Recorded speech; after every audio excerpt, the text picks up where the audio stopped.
Hey guys, in this video, I will show you how to connect your Namecheap email to Gmail.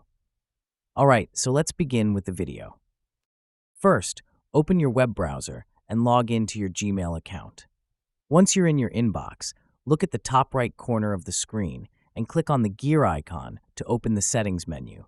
From the drop-down that appears, click on See All Settings to access the full list of Gmail configuration options. Next, navigate to the Accounts and Import tab. In this section, look for the option labeled Check Mail from Other Accounts and click on Add a Mail Account. A pop-up window will appear asking you to enter your Namecheap email address.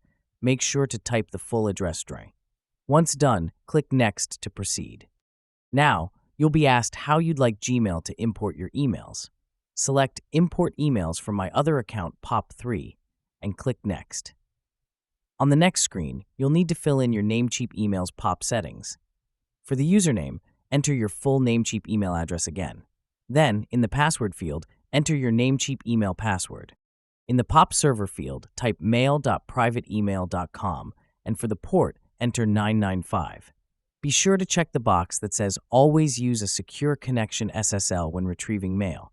This ensures all emails are securely transferred from your Namecheap account to Gmail. Once all the fields are filled out correctly, click Add Account. Gmail will then verify the connection and once successful, begin importing your emails from Namecheap. And that's it. So that is how you can connect your Namecheap email to Gmail. So that's all for this video. Thanks.